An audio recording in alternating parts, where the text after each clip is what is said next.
नमस्कार। एक बार फिर से मैं आप सबके सामने उपस्थित हूँ। आज हम पढ़ेंगे आप ही की पाठ्य पुस्तक हिंदी वचन भाग 2 का पाठ 14 खान पान की बदलती तस्वीर, जो कि प्रयाग शुक्ल जी द्वारा एक लिखा हुआ एक बहुत ही सुंदर निबंध है। इसमें उन्होंने बताया है कि आधुनिक युग और पाश्चात्य संस्कृति के खाने पीने के बदलाव के बारे में बताया है कि आजकल जो व्यंजन है, जो क्षेत्रीय व्यंजन है, वो केवल एक जगह सीमित नहीं रह गया है, बल्कि आजकल वो हर जगह मिलता है। और जो महिलाएं हैं, जो कामकाजी महिलाएं हैं, वो आजकल अपने समय की कैसे बचत करती हैं। समय की बचत करती हैं कि जो उन्हें इजी वे में, जो सरल तरीके से बनने वाला व्यंजन है, जो कम समय में बनने वाला व्यंजन है, ऐसा ही व्यंजन बनाना पसंद करती हैं। ऐसे ही खाने पीने की सामग्री बनाना पसंद करती हैं जिसमें कि उन्हें समय कम लगे। तो आइए इस बात को पढ़ते हैं और एक खाने पीने की जो बदलती तस्वीर है, जो एक लेखक ने हमें दिखाया है, वो समझने की कोशिश करते हैं। पिछले 10-15 वर्षों में हमारी खान पान की संस्कृति में एक बड़ा बदलाव आया है। इडली, डोसा, बड़ा, सांभर, रसम अब केवल दक्षिण भारत तक सीमित नहीं है, ये उत्तर भारत के भी हर शहर में उपलब्ध है। और अब तो उत्तर भारत की ढाबा संस्कृति लगभग पूरे देश में फैल चुकी है। अब आप कहीं भी हो, उत्तर भारतीय रोटी, दाल, साग आपको मिल ही जाएंगे। फास्ट फूड, तुरंत भोजन का चलन भी बड़े शहरों में खूब बढ़ा है। जैसी कई चीजें शामिल हैं। एक जमाने में कुछ ही लोगों तक सीमित चाइनीज नूडल्स अब संभवतः किसी के लिए अजनबी नहीं रहे।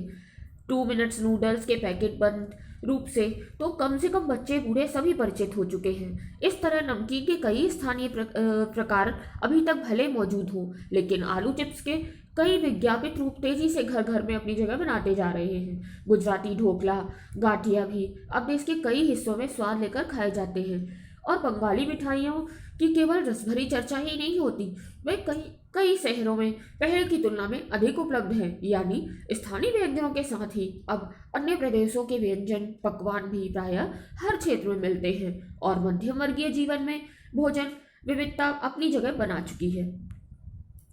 कुछ चीजें और भी हुई हैं। मसलन अंग्रेजी राज तक तो ब्रेड केवल साहबी ठिकानों तक सीमित थी, वह कस्बों तक पहुंच चुकी है और नाश्ते के रूप में लाखों करोड़ों भारतीय घरों में सेकी तली जा रही है। खान पान की इस बदली हुई संस्कृति से सबसे अधिक प्रभावित नई पीढ़ी हुई है, जो पहले के स्थानीय व्यंजनों के बारे में बहुत कम जानती है, पर कई नए व्यंजनों के बारे में बहुत कुछ जानती है। स्थानीय व्यंजन भी तो अब घटकर कुछ ही चीजों तक सीमित रह गए हैं।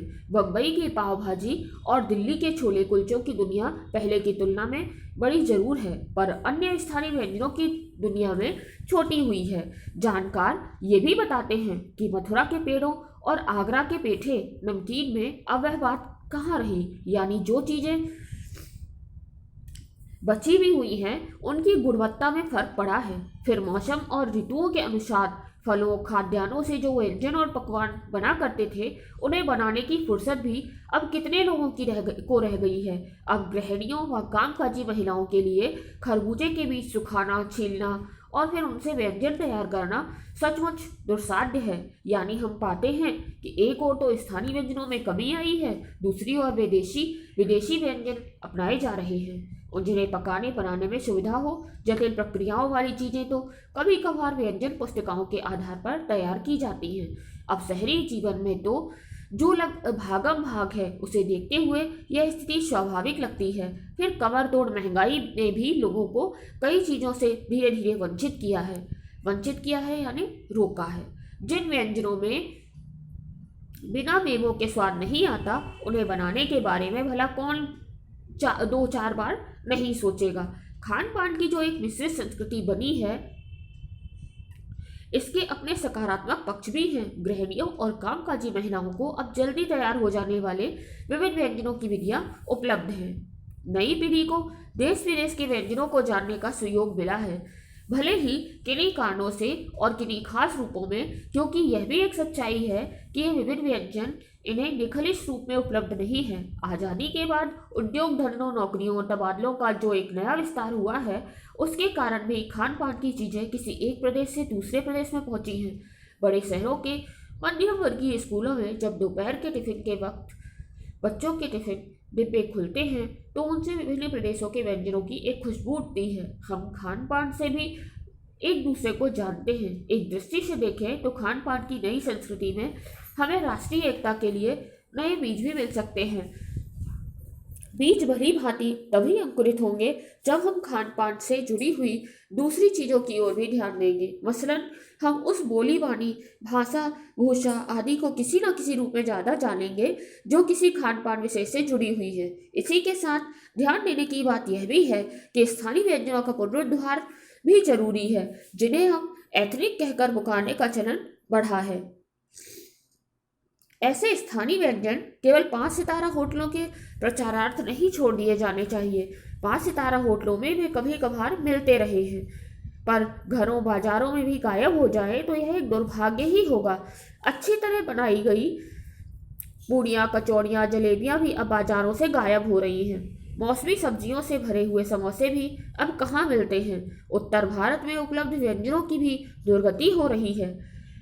अचरज नहीं कि पहले उत्तर भारत में जो चीज़ें गली मोहल्लों की दुकानों में आम हुआ करती थी, उन्हें अब खास दुकानों में तलाशा जाता है। यह भी एक कड़वा सच है कि कई स्थानीय व्यंजनों को हमने तथाकथित आधुनिकता के चलते छोड़ दिया है और पश्चिम की नकल में बहुत सी ऐसी चीज़ें अपना ली हैं जो स्वाद, स्वास्थ्य और सरसता के मामले में हमारे बहुत अनुकूल नहीं है। हो यह भी रहा है कि खान पान की मिश्रित संस्कृति में हम कई बार चीज़ों का असली और अलग स्वाद नहीं ले पा रहे हैं।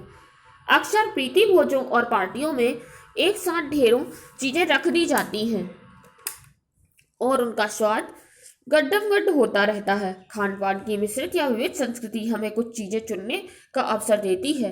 हम उसका लाभ प्रायः नहीं उठा रहे हैं। हम अक्सर एक ही प्लेट में कई तरह के और कई बार तो बिल्कुल विपरीत प्रकृति वाले व्यंजन परोस लेना चाहते हैं। इसलिए खान पान की जो मिश्रित संस्कृति, विविध संस्कृति बनी है और लग रही है कि यही और अधिक विकसित होने वाली है, उसे तरह तरह से जांचते रहना जरूरी है। मिलते हैं अगले वीडियो में। नमस्कार।